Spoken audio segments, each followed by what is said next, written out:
Welcome to ReachMD. You are listening to Lipid Luminations, produced in partnership with the National Lipid Association and supported by an educational grant from AstraZeneca.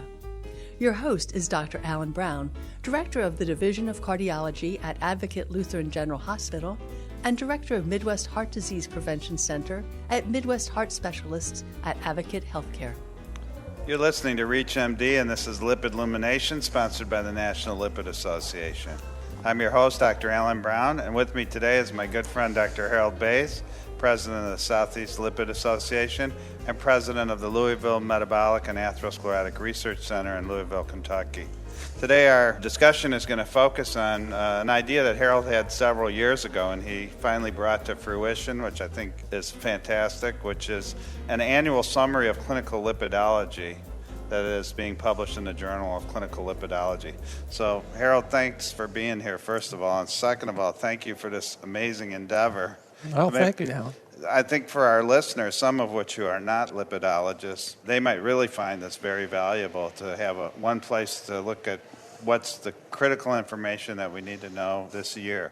So why don't you tell us a little bit about how you had the idea for this, and then if you were going to give a couple of sentences to describe what is the annual summary to our listeners, we'd like to hear it. Okay, well, first of all, thanks for having me here today, Alan. I think most clinicians often look for a resource of some kind that summarizes much of a particular discipline or topic or whatever. And you might think, lipidology, well, how complicated can that be? Well, the fact is, it's like any other discipline. It is very complicated. And there's just so much that's going on, and there's so much that needs to be updated. So several years ago, and this is long before we had the recent guidelines and recommendations and things that subsequently came out, we had an idea, what if we were to summarize the essential topics of lipidology? And so that, as you know, was the genesis behind the National Lipid Association annual summary. So I think even when you first proposed this, a lot of people didn't quite get the breadth. Yeah, that was you. No, it actually wasn't me. That was you. You said, I didn't think you could do it. In retrospect, I didn't think you could do it with the completeness that you've done. Yeah. But I think a lot of people were trying to get their arms around how could you summarize lipidology and what should be in an annual summary. That's right. So maybe you can give us a little of your background thinking of your vision for this and doing it on an annual basis, what kind of things you would want to update and include. And then who's the audience for the piece? Well, I can start off with the last thing first, and that is the audience is everybody. The beauty of it is that it is indeed a summary. So what you'll see is you'll see a topic listed, and then you'll see bullet points. So every topic is it's a very short. So that's I think that's very good for the busy clinician who just wants, just give me the facts. Give me what I need to know in order to appropriately treat my patients. As far as the genesis, I would like to say that I had this vision of about exactly how it was going to be, but that's just not truthful. I mean, what ended up happening was I wrote an initial draft of what I thought, just like every other kind of summary or every other kind of document, and then our good friend Virgil Brown, the editor of Journal of Lipidology, looked at it, and I think it was, 700-800 pages or something. I forgot what it was, and it had tables and figures and charts and all these types of things. He goes, I can't print this. This is just way too much.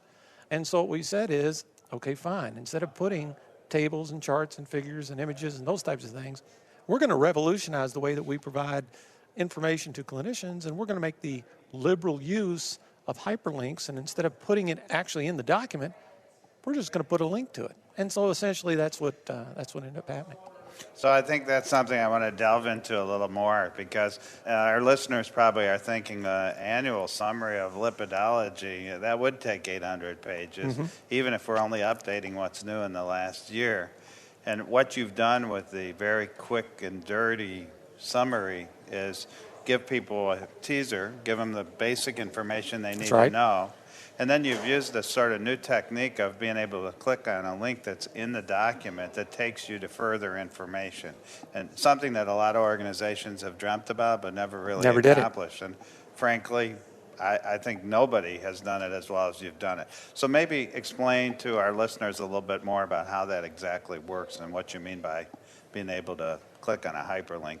Maybe give us an example of a topic. So there is value to having the printed document. And then we heard from many of our members that they wanted something that they could have in their hand. And so for those folks, yes, there is a printed, but its real utility is when you pull up what's called a PDF file. Okay, so you pull up this PDF document, and within the PDF document, there are these areas, what we call hyperlinks. And those are you often see the blue text within something that you read online. And when you click on that blue text, it takes you to some other place in the internet. And where it takes you here, for example, we have various tables and we have various sections specifically dedicated to these hyperlinked sections, and you click on them. So there might be something that says, here's what a picture of eruptive xanthomas might look like. All right, so you're on the table and you say, oh yeah, I'd like to see what that looks like.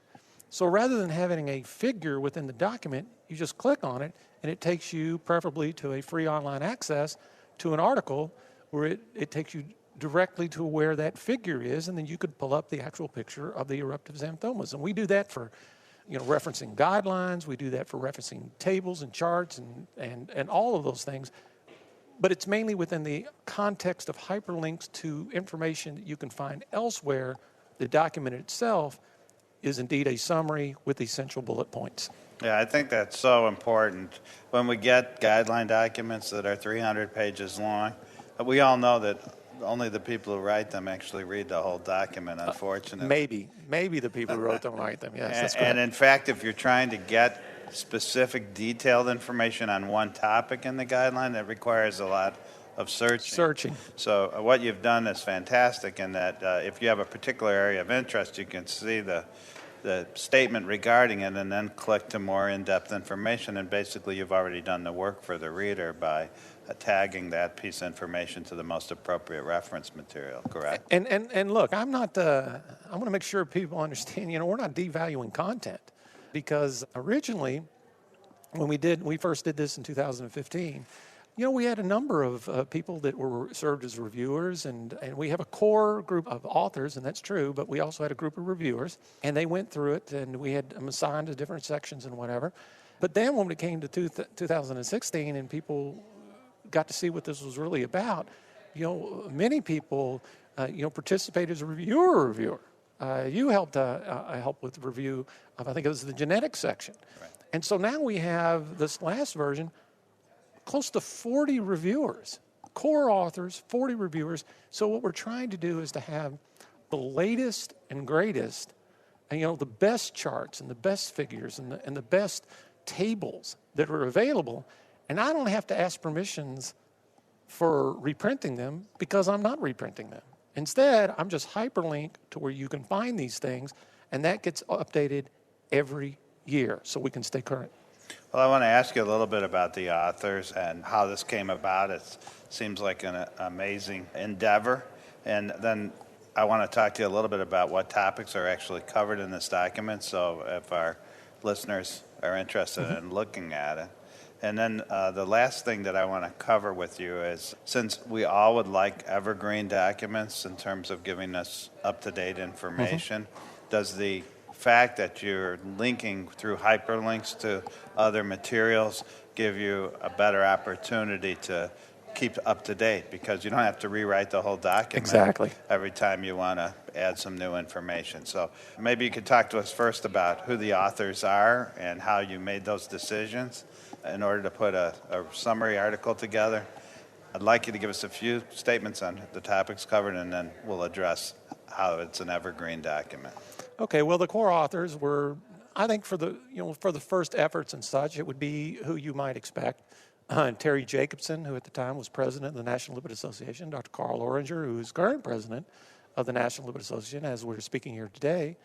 Then you had Peter Jones, who's the scientific officer of the National Lipid Association, and you have Dr. Virgil Brown, who is the editor of the Journal of Clinical Lipidology. So that just seems like a pretty logical group of individuals to have as your core authors. Yeah, and especially since they all reviewed virtually every piece of material in lipidology, as did you, as you guys published part 1 and part 2 of the recommendation. Well, let's be clear about that. So as we were waiting to, these things, you propose these things, and sometimes it takes a year or 2 or sometimes 3 to get them through board of directors and these things. And as we were waiting, it's so very interesting that we already had plans long before there was the 2013 ACC-AHA guidelines.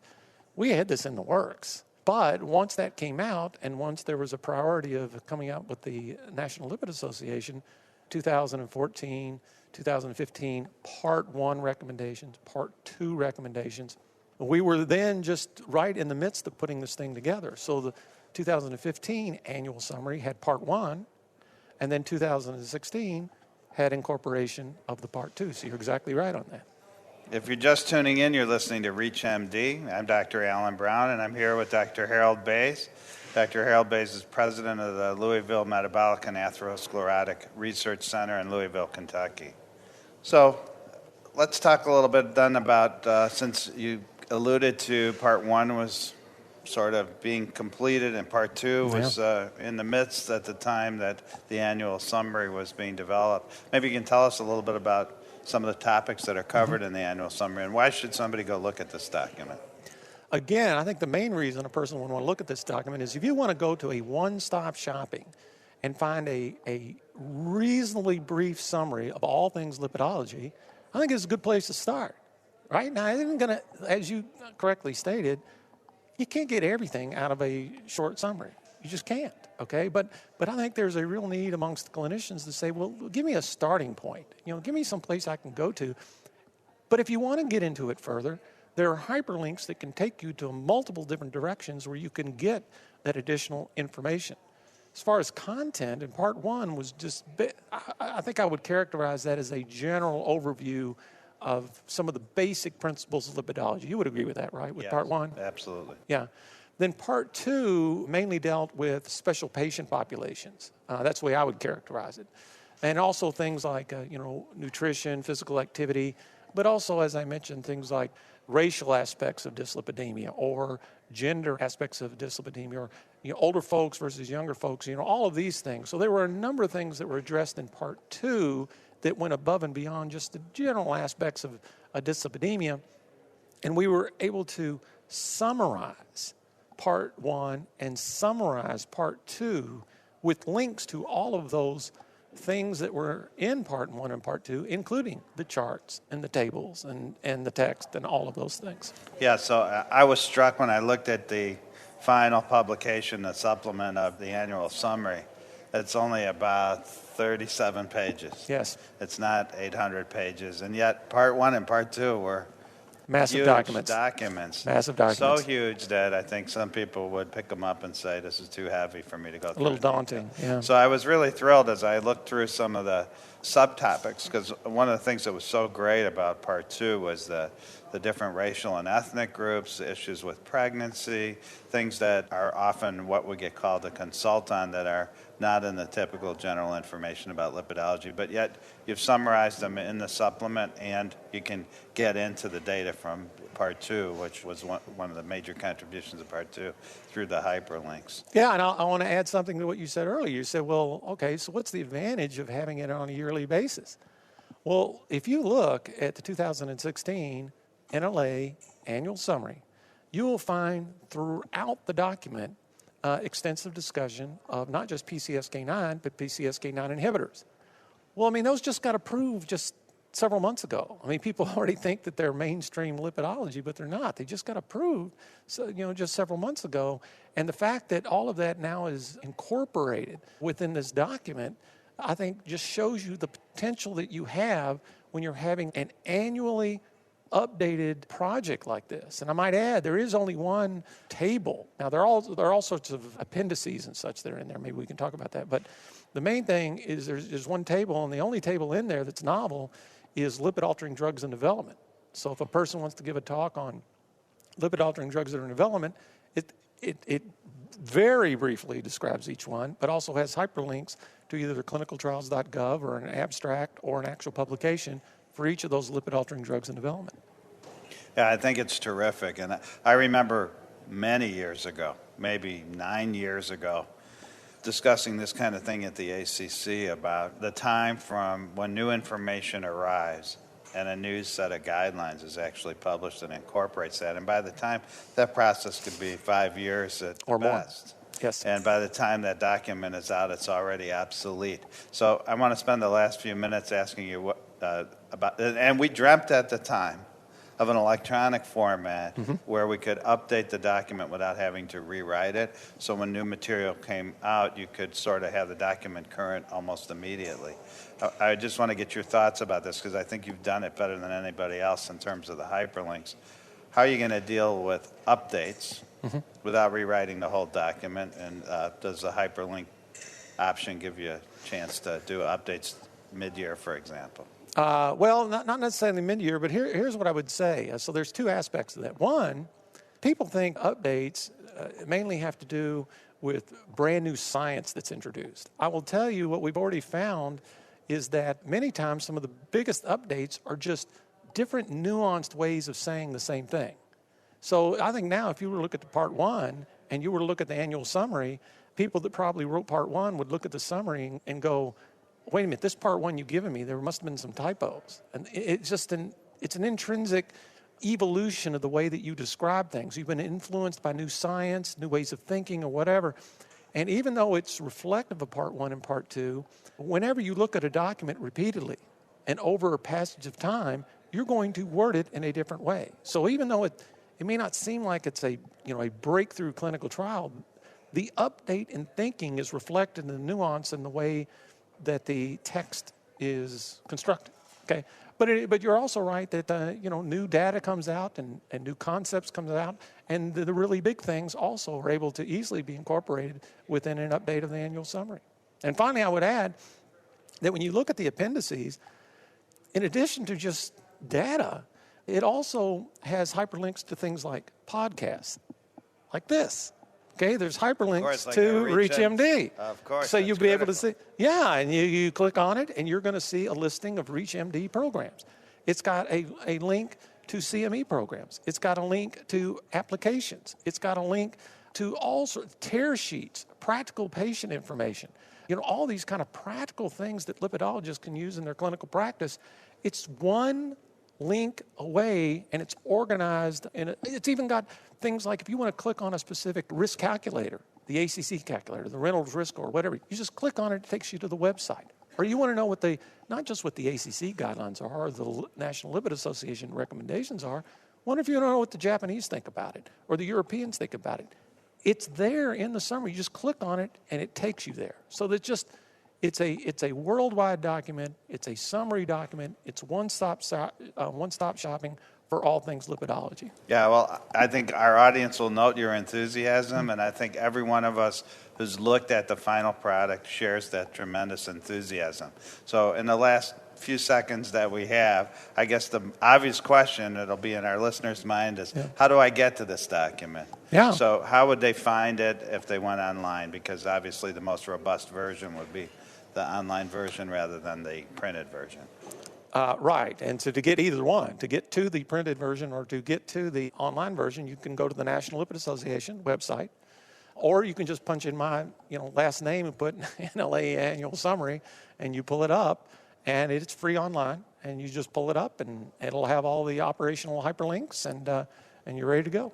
And for those of you who don't know, the National Lipid Association website is lipid.org, and there is a link to our documents on that website. Also, in February of 2016, the printed document was published as a supplement to the Journal of Clinical Lipidology, Volume 10, Number 15. So, Harold, thank you so much for being with us today. I'm disappointed that we've run out of time. Yeah. I'm Dr. Alan Brown. You've been listening to the Lipid Illumination, sponsored by the National Lipid Association on ReachMD.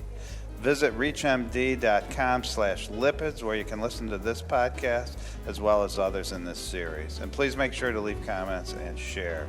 We welcome your feedback, and I'm your host, Dr. Alan Brown. Thank you very much for listening. You've been listening to Lipid Illuminations, produced in partnership with the National Lipid Association and supported by an educational grant from AstraZeneca. To download this program and others in this series, please visit reachmd.com/lipids. That's reachmd.com/lipids.